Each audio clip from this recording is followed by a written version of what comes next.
Representative Kevin McCarthy keeps falling short in his bid for House Speaker as the Republican holdouts offer no alternative and Democrats laugh. More Twitter files drop, demonstrating the indirect manipulation of that service by the government, and Jordan Peterson falls under the thumb of the Canadian political commissars. I'm Ben Shapiro. This is The Ben Shapiro Show.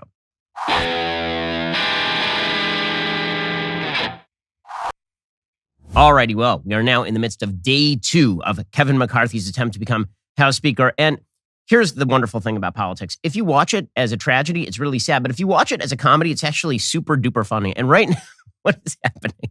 It's funny mainly because the stakes are so low. Let's be real about this. The stakes for the speakership of the House are incredibly low at this point because all the leader of the House basically has to do is say no to most of Joe Biden's proposals. There are certain things that the Speaker of the House, no matter who it is not going to do. Those things include an interminable government shutdown with no end. Okay, I know that there are some people who think that if you get a conservative enough leader in the speakership of the House, that person is just never going to sign a check ever again as Speaker of the House. That is not going to happen because that would be political suicide. This has been proven over the course of the last 10 years, repeatedly, overtly, over and over and over again. Okay, so that's not going to happen. Then there's the question as to whether Kevin McCarthy is going to surrender more often than another alternative conservative leader. This would posit the presence of another alternative conservative leader. Now, if you could provide me a name, then maybe I'd consider it. Since you can't provide me a name, and since the only viable alternatives have already endorsed Kevin McCarthy, it makes it very difficult to see exactly what the strategy of the people who are holding out on McCarthy is. Now, if they were holding out to gain some sort of procedural recompense, if they were holding out in order to get some sort of surrender from McCarthy on key issues that matter, that might make sense as well. I mean, last night on his show, for example, Tucker Carlson suggested that Kevin McCarthy should promise to the holdouts that he's going to release all of the material from the January 6th commission. Okay, fine. I mean, if that's what they wanted, that'd be totally great. Sure. I'd love to see the thousands of hours of footage that are being hidden. I would love to see all of the interview context. Like, sure, why not? Tucker suggested that, for example, Thomas Massie be given charge of some investigative powers. Okay, sure, why not? But that's not the actual demand. Here is the problem. No one knows what the demands are. I know this because I'm speaking to many Congress people, like pretty much every hour now. And what they are saying is that behind closed doors, the people who are making the demands of McCarthy aren't actually making any material demands. They don't even know what they want. What they are enjoying is the spectacle of being at the center of the political conversation, sort of in the same way that the squad on the left side of the aisle enjoys being the spectacle at the center of the political conversation on the left. Well, the problem right now is that all the incentive structures in the Republican Party cut against a cohesive Republican Party because the Republican Party effectively has no power anymore. In a time when political parties had a lot of power over their members, the power to reward and to punish members for sticking with the party or for moving against the party, well, there are incentive structures in place to ensure a cohesive level inside the party. This no longer exists. Very often, Congress people are independent enough to basically be running without party.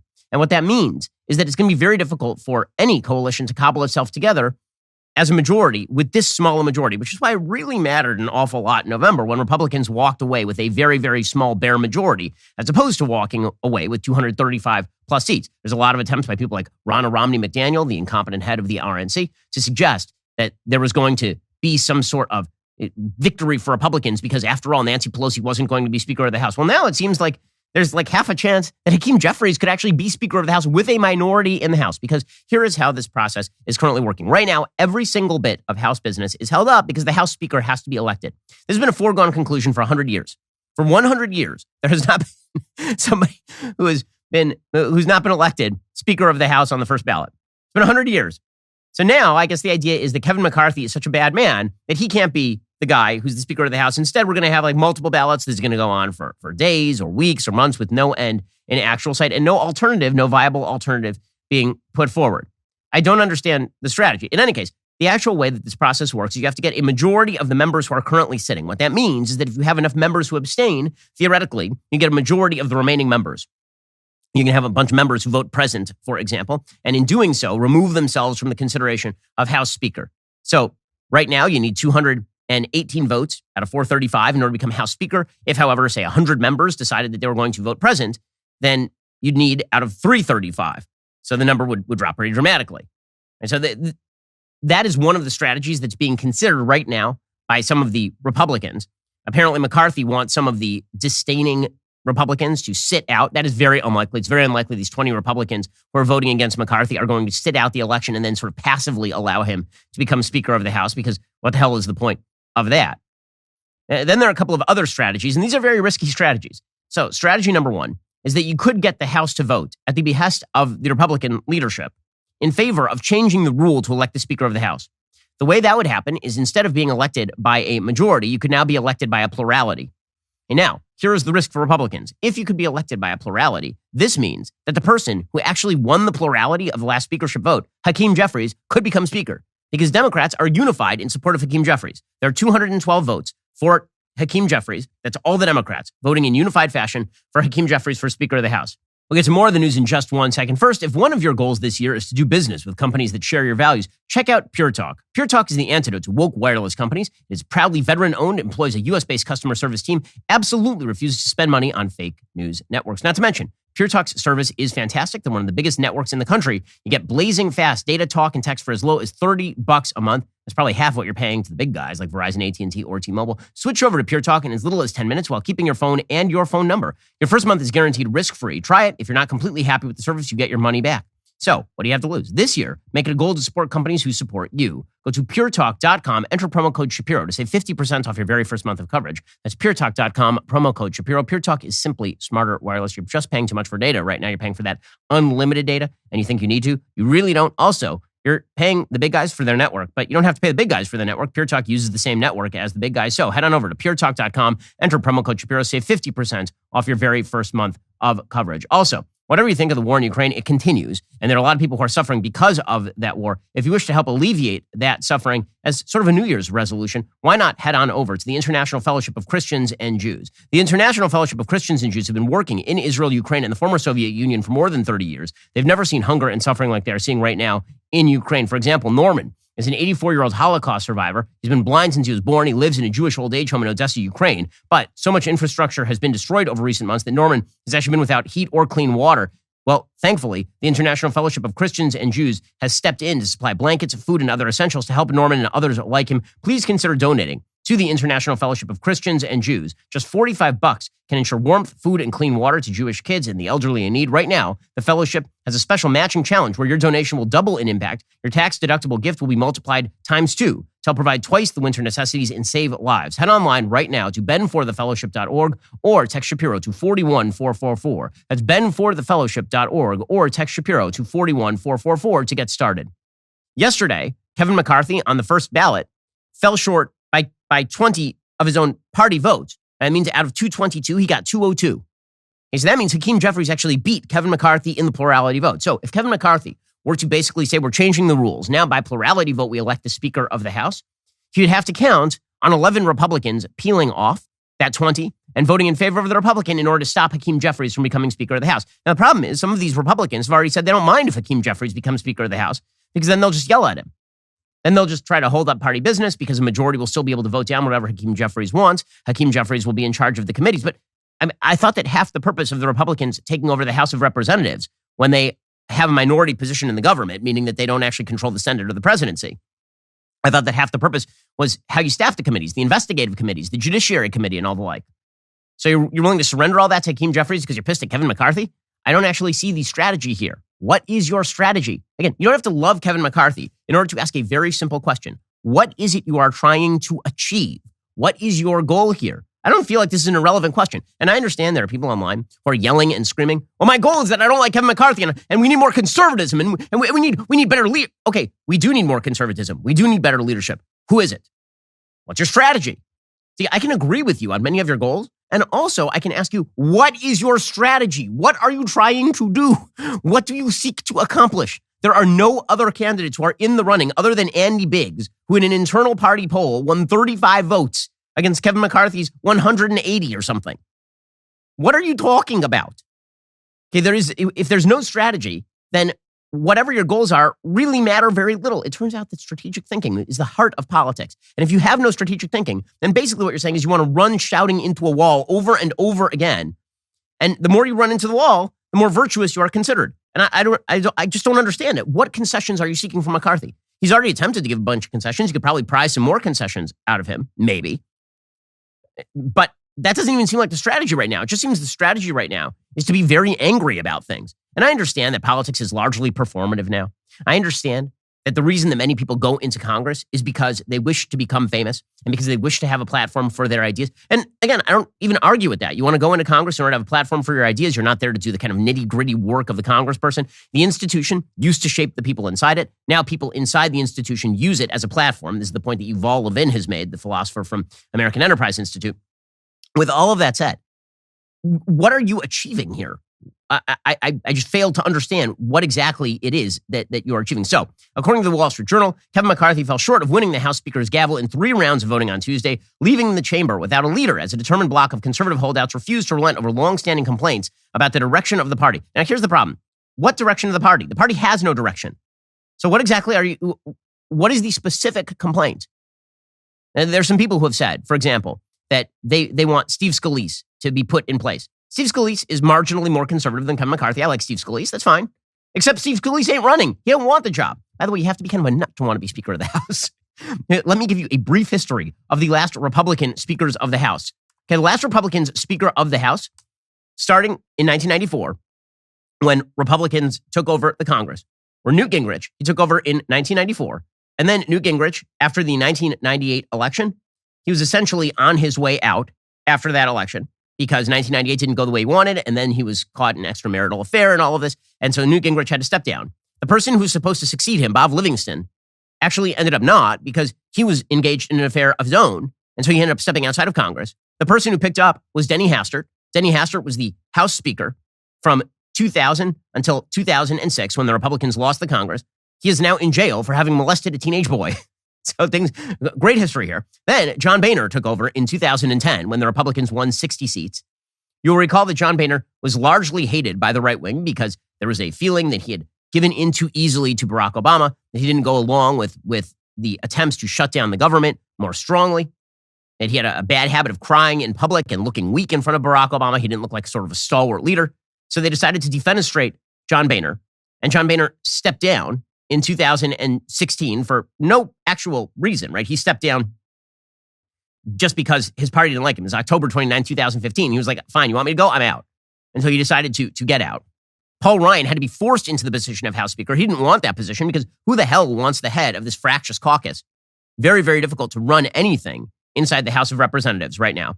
The Republican Party is like herding cats. The Democrats are rank and file right in line. As much as we like to talk about the squad and the internal battles between Nancy Pelosi and the squad, when it came down to the vote, the squad knew where its bread was buttered because Nancy Pelosi still held the purse strings. She was the one who was raising all the money. She still had the entire party apparatus behind her. Because the Republican Party has fractured 6 ways from Sunday, they essentially have no leverage over their own members. Okay, so Paul Ryan takes over in 2015. This was not the intent of the conservatives inside the party, by the way. Many of the conservatives inside the party, they were okay with Ryan on fiscal issues, but they're like, why are you making restructuring of Social Security your number one issue as opposed to a wide variety of other issues? So Paul Ryan was not popular with sort of the rank and file conservative members, but he was the only person who they could actually get to take the job. And they gave him all sorts of sort of perks in order to take the job, a lot of control over the way that the agenda was run. In 2018, the Republicans lose the Congress, Nancy Pelosi takes back over, and now we have this battle over Kevin McCarthy, which means the Republican Party has had effectively 2 somewhat effective speakers of the House over the course of the last 20 years. Newt Gingrich for maybe a term and a half, and then Denny Hastert was a fairly effective House leader from the time that he took over until the time that he lost power in 2006, and that's putting aside all of his personal evils. And so, who wants this job? You can't get anyone to take the job. Steve Scalise doesn't want the job. He doesn't. You know who else doesn't want the job? Jim Jordan. So I really like Jim Jordan. Jim Jordan, representative from Ohio. Dude does not want the job. He wants to be head of the Judiciary Committee because it's a much better job being the head of the Judiciary Committee. Your job is to sit there, and it is to give advice and consent on matters of judicial policy. It is to investigate. You have tremendous investigative power as head of the Judiciary Committee, and all the rest. Jim Jordan endorsed Kevin McCarthy yesterday. Steve Scalise endorsed Kevin McCarthy. Here was Jim Jordan yesterday. He's sort of the great hope of a lot of conservatives to come in and restructure. I know Jim Jordan, super nice guy, really like him, strong conservative, not up for the job. Here's Jim Jordan yesterday endorsing Kevin McCarthy. And we should all remember, only about 12,000 people have ever had the opportunity to do what we're doing today, sit in this body, serve in this Congress. It is a privilege. It is an opportunity. We owe it to them, the American people, the good people of this great country, to step forward, to come together Get a speaker elected so we can address these three things. I hope you'll vote for Kevin McCarthy, and that's why I'm proud to nominate him for Speaker of the House. Okay, so and then people like Elise Stefanik, who many were saying maybe she'll run again. She's not running either. She's not running. Jim Jordan is not running. Steve Scalise is not running. So who is the alternative? You guys keep saying there's an alternative. Who? Bueller? Who? So Chip Roy, again, I really like Chip. I think good congressperson from Texas. I think he's a very strong conservative. I understand his frustrations at the way that the Republican Party is run. I will tell you one thing, no Speaker of the House is going to guarantee a preemptive government shutdown. No Speaker of the House is going to do that. Many people in the Republican rank and file would like to see that sort of thing. That is a bad strategy. And so what they've been asking of the Speaker of the House is to basically guarantee, for example, that it's going to require a 2/3 majority in the House to approve any earmark. That means no legislation ever gets passed again in the House of Representatives. As much as I would love for the pure, unbridled conservative policy to be the only policy that gets done in Congress, that is not the way the Congress works. That is cruising for an electoral bruising. Republicans have tried this before. It does not work. My job, as a commentator, is to explain sort of pure Republican conservative thought, more conservative than Republican. It is the job of legislators to bargain. It is the job of legislators to legislate. It is the job of legislators to get the most that they can without losing their seats. Right? That is their job. Running directly into walls is not the job. Anyway, Chip Roy got up yesterday and he endorsed Jim Jordan. But as we've already seen, Jim Jordan endorsed Kevin McCarthy. So what does it matter if you endorse Jim Jordan? I want the tools or I want the leadership to stop the swamp from running over the average American every single day. I'm going to sit here until we figure out how to stop spending money we don't have. And to do that, I'm going to do what I did my very first act as a member of Congress or as a congressman-elect and nominate Jim Jordan for Speaker. Okay, so here's the thing. When he says that he wants some sort of solution to stop the spending, well, I mean, I'm all ears. I'm all ears. You can move to regular order. And then if the Democrats in the Senate don't move forward with regular order and Joe Biden vetoes the legislation and there's no defense spending and the government shuts down again, who do you think gets blamed? I understand that Congress holds the purse strings. The question is really for the American public. And this is not even a question about Republican Congress people. They're trying to square a circle. The American public lie when they say they want to cut the spending. This is a big problem. It is a generalized problem with Western welfare states. Everybody says they want to cut the spending. This is true by every poll ever taken. They all say we'd like to cut the spending. And then you say on what? And they go, It's a real problem. And that's not a problem that's going to be solved by simply shouting that you'd like to lower the spending. So you have Chip Roy, who voted against Kevin McCarthy. Again, I'm not doubting the motives of the people who are voting against Kevin McCarthy. I think their motives are probably quite good. Again, I like Chip Roy. The question that I have is, what is your plan? What is your plan? It's politics. What's your plan? And then Chip Roy suggested that members of the caucus were threatened. They were threatened by Kevin McCarthy and the House leadership that if they didn't vote for McCarthy, they'd be stripped of their committee assignments. Well, I mean, I'm not super shocked by that, considering that that's basically the only leverage that the party has over its members to cudgel them into line. This is what political parties do. And this morning, a group of folks threatened some of us, and they lost votes on that. We're not going to back down until we get in a room and we decide how we're going to be able to stand up and fight for the American people, no matter who the speaker is. Congressman, you just used the word threatened there in the House GOP conference meeting this morning. Can you tell us what happened? Well, it's been public information out there that Mike Rogers threatened to say he's going to kick those of us off of any committees who dared to challenge the coronation of the speaker. And the reality is that was a threat, and it was not received well by a lot of people in the room. Well, again, I'm not surprised that there was that threat that was leveraged. I mean, this is, what other threats do you have? Not to fund campaigns, not to put you on committees. Like, that's pretty much it. That's the only leverage that the party has over its members. And the answer, apparently, is that the party has no leverage over its members, which is why the caucus is extremely fractious. Matt Gaetz is speaking sort of the same language as Chip Roy, suggesting that Kevin McCarthy is a quote-unquote swamp creature. I really need a definition of swamp creature. I do, because it just seems like it's a broad catch-all term that means people I don't like. Again, I think pretty much everybody in D.C. is a member of the swamp. If by member of the swamp you mean has voted for bad legislation, because that's all Congress does, is votes for bad legislation. I would also like to see the size of the federal government shrink dramatically. But unless you have a good plan to get from A to B, shouting about the swamp is not an actual solution. Donald Trump shouted about the swamp consistently in 2015, 2016. Then he became president of the United States with a Republican Congress and blew out the spending with a Republican Congress. Now, here's Matt Gaetz. Those of us who will not be voting for Kevin McCarthy today take no joy and this discomfort that this moment has brought. But if you want to drain the swamp, you cannot put the biggest alligator in charge of the exercise. I'm a Florida man, and I know of what I speak. We offered Kevin McCarthy terms last evening that he rejected. We sought a vote in the first quarter of the 118th Congress on term limits. He refused. We wanted a budget from the Republican Study Committee that balances on the floor in the first quarter. He refused. We wanted the border plan that the Texas delegation put together on the floor. He refused. Okay, well, one of the reasons that the Speaker of the House sometimes refuses to bring up legislation that sounds great to me and sounds great to Matt Gaetz is because it doesn't have the votes. You don't bring up policies that don't have the votes if you're the Speaker of the House. It's just a general rule. You have a bare, slim majority. One of the things you generally don't want to do is bring up, by your own party, in the majority, legislation that is not going to get the votes. You don't have the votes for term limits. So why do you bring that up? It just is a matter of pure politics. Again, this all sounds dirty and scurrilous, but that's the job of these people. I can tell you that I'm very much in favor of a balanced budget. I'm in favor of a balanced budget constitutional amendment, for that matter. I'll tell you what's not going to pass.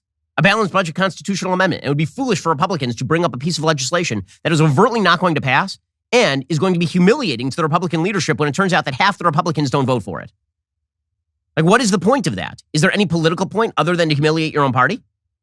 So Ralph Norman of South Carolina, one of the other representatives who's voting against McCarthy, he said McCarthy hasn't done enough to stem government spending. He said, quote, "We're going bankrupt if we're not already." When we asked what plan he has, he just doesn't have one. Okay, so I agree we are going bankrupt. Also, what is your plan?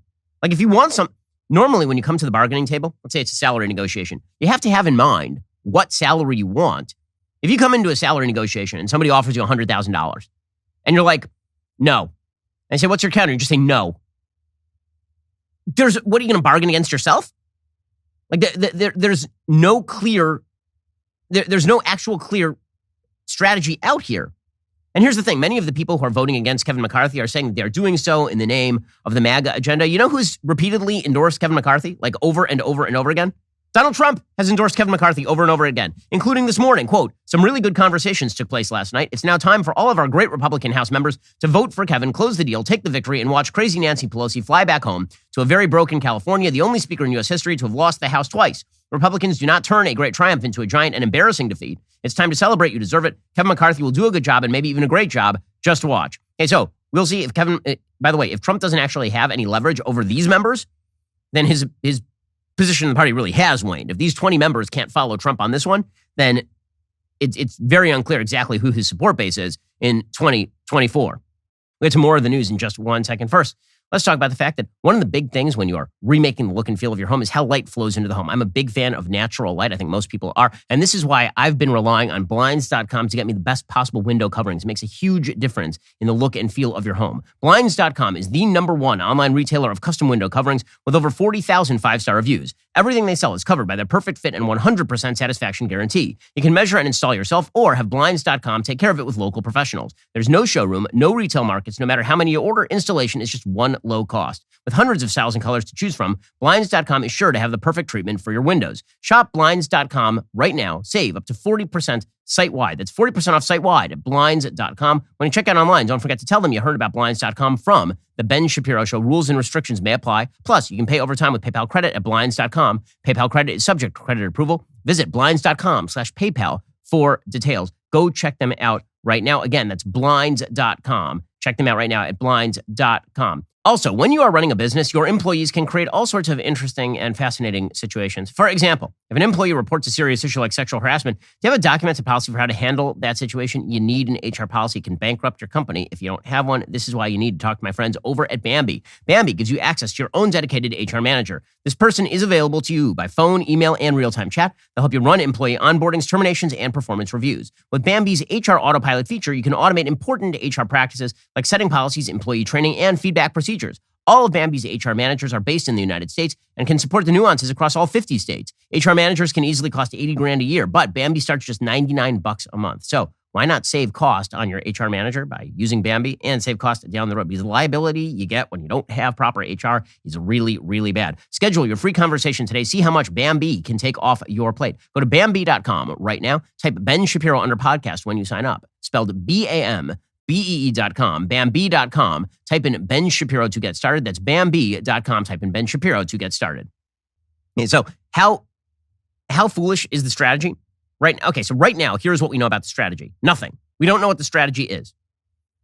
In fact, we know so little about the strategy that it appears that some of Kevin McCarthy's allies are warning conservatives that they might look across the aisle to find a compromise speaker to gain Democratic votes in order to force these Republicans to vote for McCarthy, right? This is the strategy I was talking about earlier, is that you might have Kevin McCarthy's allies bring up a vote to change the Speaker of the House rules to plurality, which would create the actual threat that Hakeem Jeffries, the Democratic leader on the minority side of the aisle, becomes Speaker of the House. This is how you sort of pry away 11 of those Republican votes to vote in favor of Kevin McCarthy.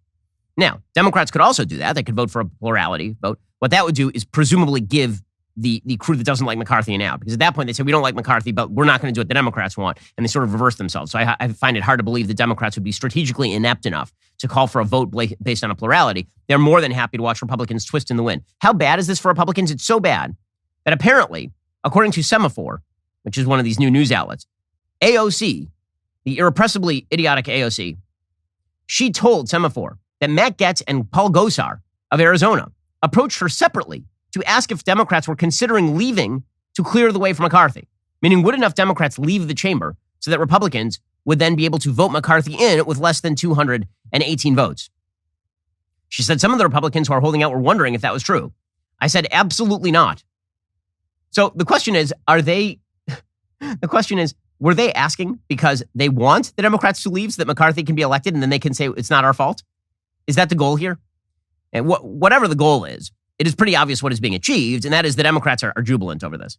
General rule of thumb in basic party politics. If the other side is jubilant over your activity, what you're doing is probably not super smart. Yesterday, Representative Pete Aguilar of California, he tore into the Republicans, mocked Kevin McCarthy, mocked the Republicans for not being able to get it done. This is the attitude of both the media and Democrats today. So again, if you are somebody who doesn't like the agenda of the left, perhaps you should stop giving them reasons to celebrate. We are unified behind a speaker who is an unapologetic advocate for protecting and expanding our freedoms. He does not traffic in extremism.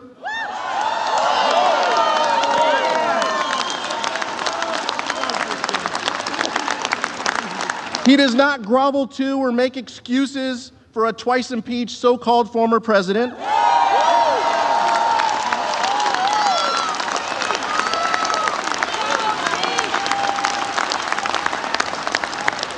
Madam Clerk, he does not bend a knee to anyone who would seek to undermine our democracy.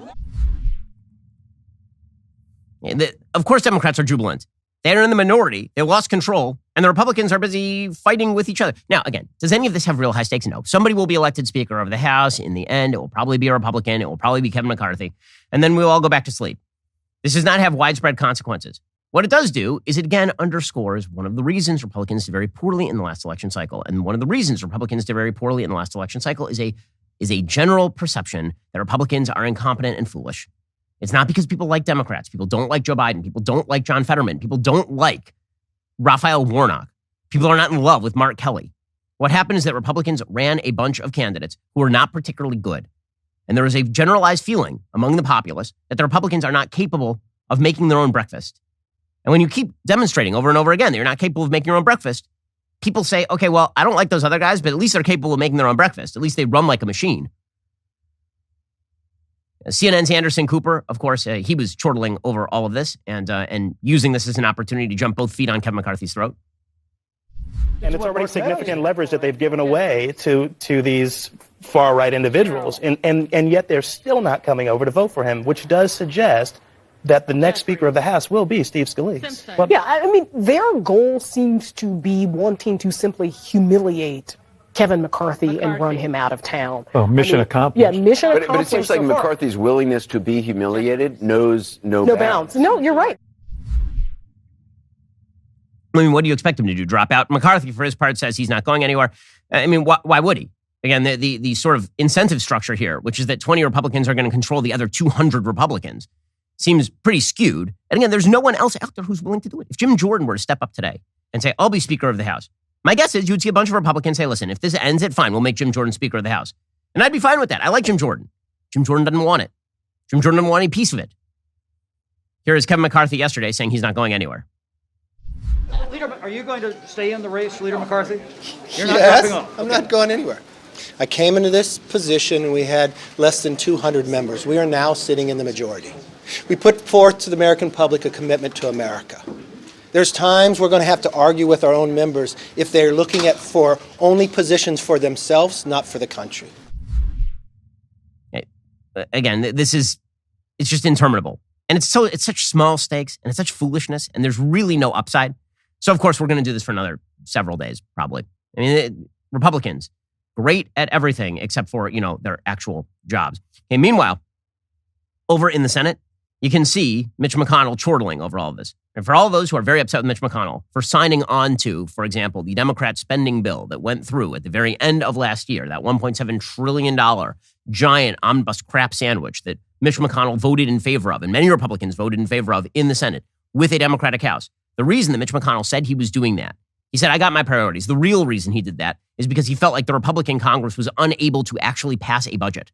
He felt like they were unable to actually do anything, that the leadership was so weak and that the party levers were so failing that there was no way they were going to be able to get together to even put together a piece of legislation that he would then support and then they could send to Joe Biden to get a signature on. Well, I mean, the Republicans in the House are doing a pretty good job of making McConnell look not like a sellout, which by the way, it is a sellout move to pass a piece of legislation with the opposite party because you trust your own party in Congress so little. But meanwhile, I mean, your own party in Congress is not looking especially good at their jobs today. I mean, it was Mitch McConnell in November who was pledging that if Republicans took the House, there'd be no more blowout spending. And then he signed a $1.7 trillion blowout spending bill, specifically because he didn't trust that Republicans in the House would be able to get their heads out of their colons long enough to actually pass something. If the House becomes Republican, there's no more one party running over us like they did through reconciliation.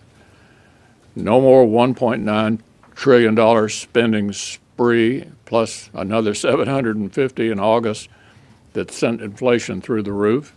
That's over. And, it wasn't.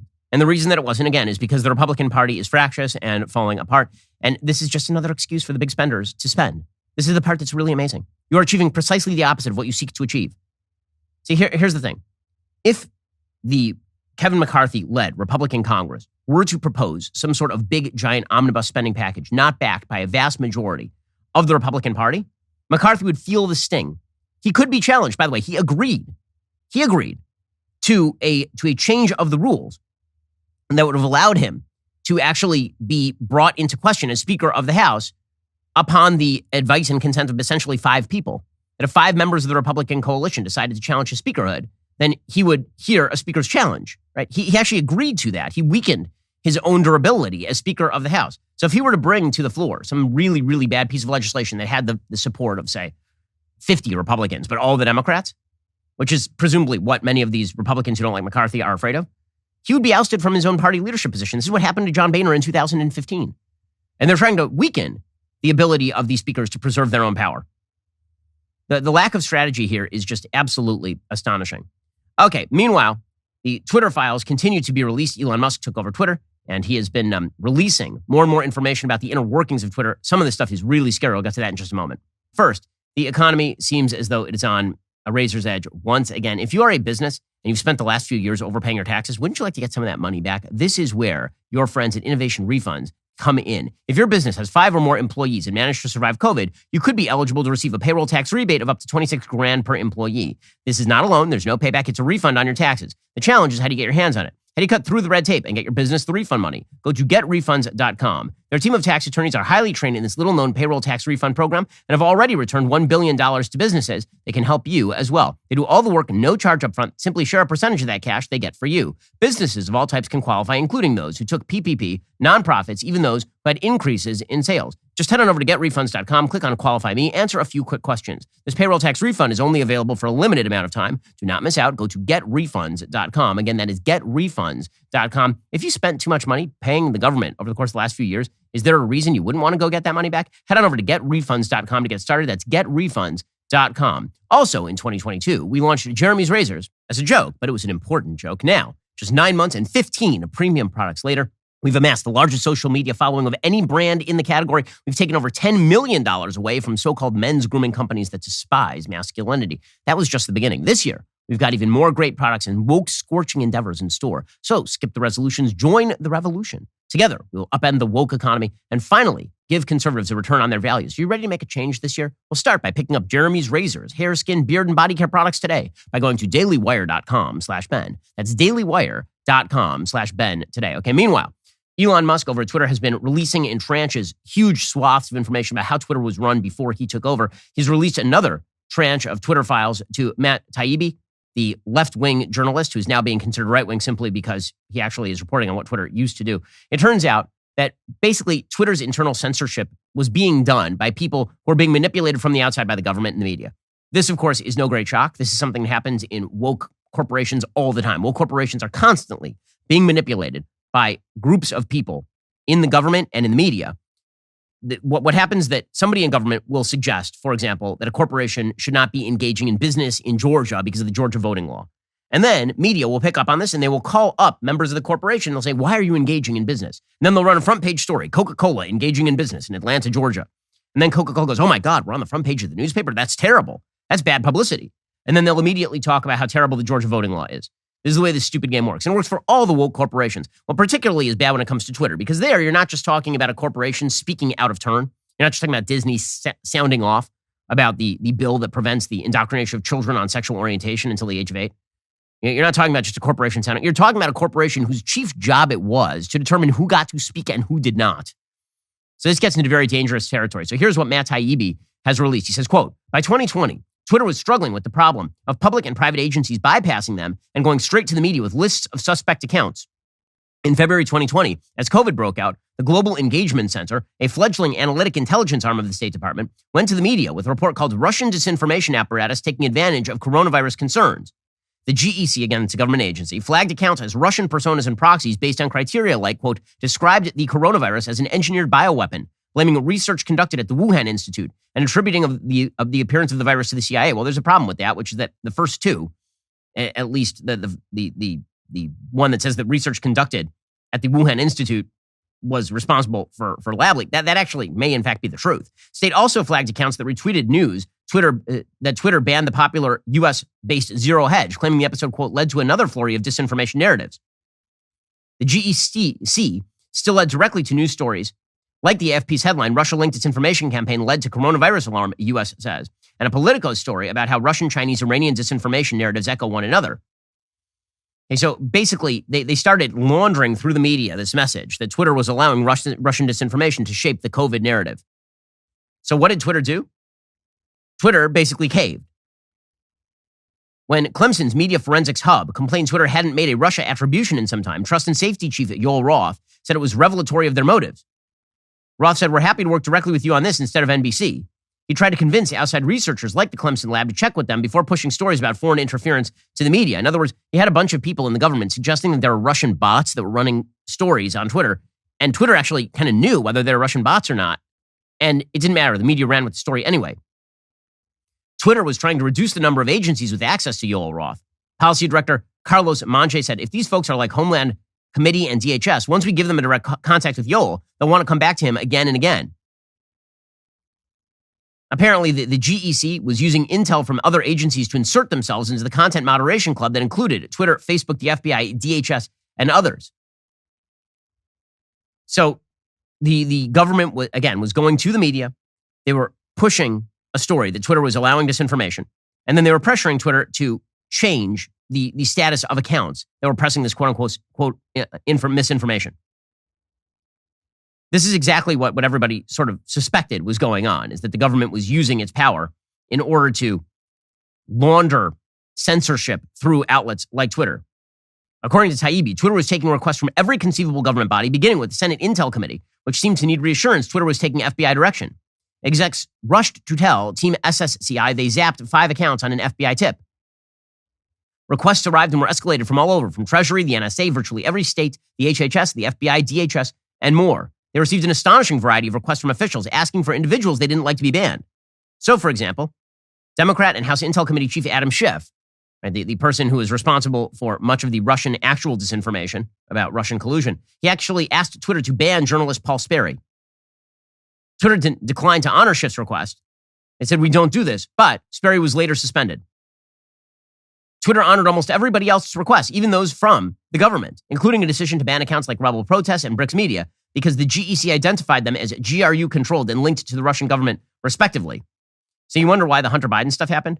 One of the reasons the Hunter Biden stuff happened is because Twitter was on edge, having been told by every government agency that everything that was happening was Russian disinformation, and they just kept banning accounts.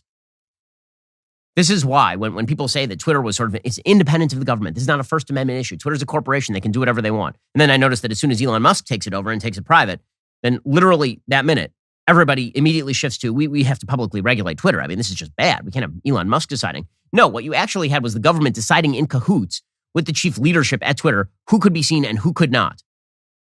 One of the things that Tucker suggested last night that the new Congress, the Republican House, McCarthy-led Congress do, is give Thomas Massie the ability to investigate collusion between the FBI and places like Twitter in terms of informational dissemination.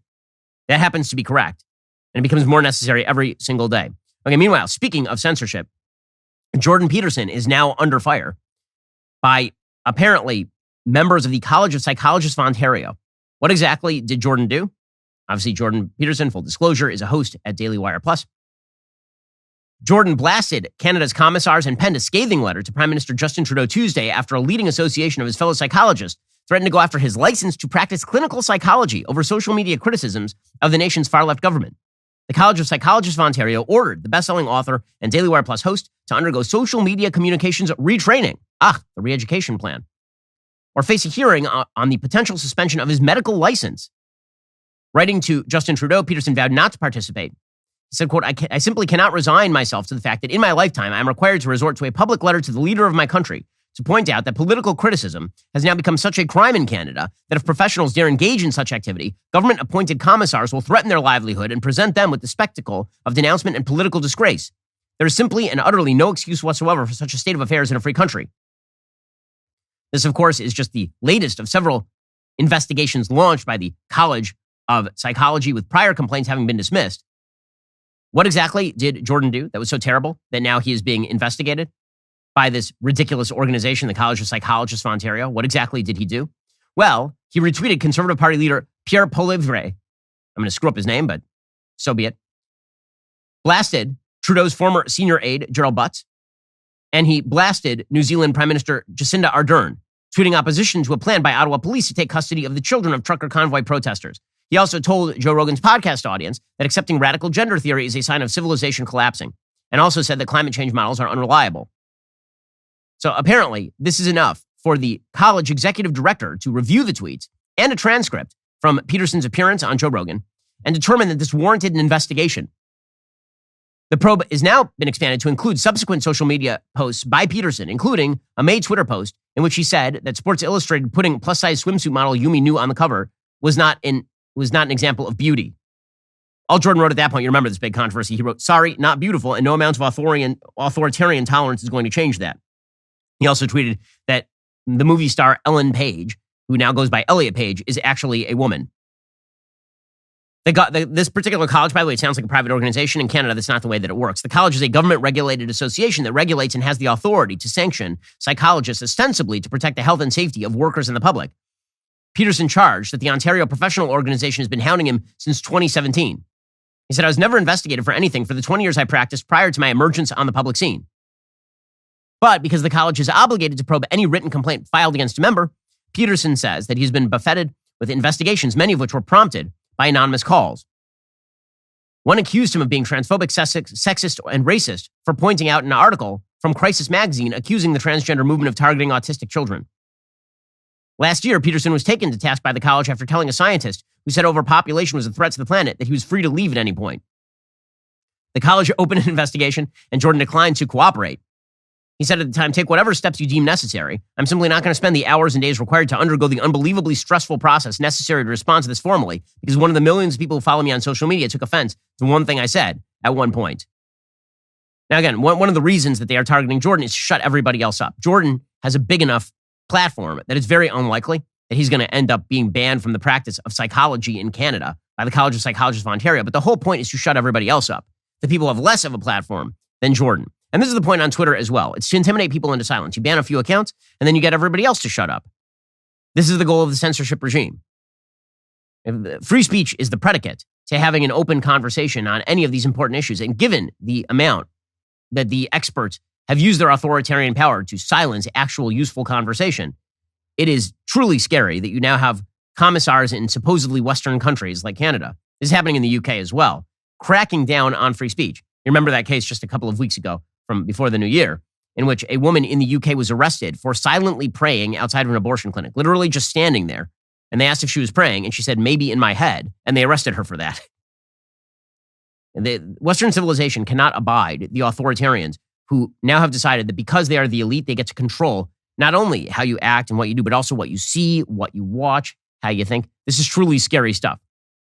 Whether it is being laundered through private companies like Twitter or whether it's being done directly by governments like the government in Canada. And good for Jordan for standing up to it. I'm glad Jordan does this sort of stuff because, frankly, if Jordan didn't do it, who else would be left to stand up against this sort of stuff? Especially because so much that we have found out over the course of the last few years demonstrates that we were just not told things, that we were being barred from having information that was really, really important. So, for example, Alicia Finley has a piece in the Wall Street Journal opinion page today. This certainly would have been banned on social media for about 2 years. Quote, public health experts are sounding the alarm about a new Omicron variant dubbed XBB that is rapidly spreading across the Northeast U.S. Some studies suggest it is as different from the original COVID strain from Wuhan as the 2003 SARS virus. Should Americans be worried? It isn't clear that XBB is any more lethal than any other variant, but its mutations enable it to evade antibodies from prior infection and vaccines, as well as existing monoclonal antibody treatments. Growing evidence also suggests repeated vaccinations may make people more susceptible to XBB and could be fueling the virus's rapid evolution.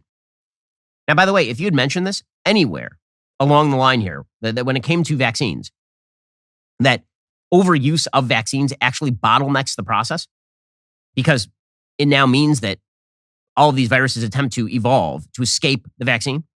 If you mentioned that, this was considered really, really bad. By the way, that's just been common medical science for a very long time. But if you mentioned that online, there was a good shot Twitter was going to bar you for years on end here.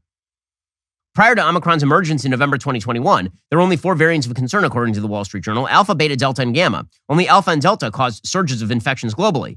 Omicron has begotten numerous descendants, many of which have popped up in different regions of the world, curiously bearing some of the same mutations. Under selective evolutionary pressures, the virus appears to have developed mutations that enable it to transmit more easily and escape antibodies elicited by vaccines and prior infection. All of this was perfectly foreseeable, that if you overuse the vaccines, this is what you end up with, and that natural immunity might actually be a better strategy, but you were barred from saying it. This is why it's important to stand up against the censor group that now lies at the heart of all of these governments, as well as their buddies and lackeys over in social media. Alrighty, guys, the rest of the show is continuing right now. You're not going to want to miss it. We'll be getting into Ron DeSantis' new inaugural address. Is it his presidential pitch? If you're not a member, become a member and use code Shapiro at checkout for 2 months free on all annual plans. It's a hell of a deal. Click the link in the description and join us.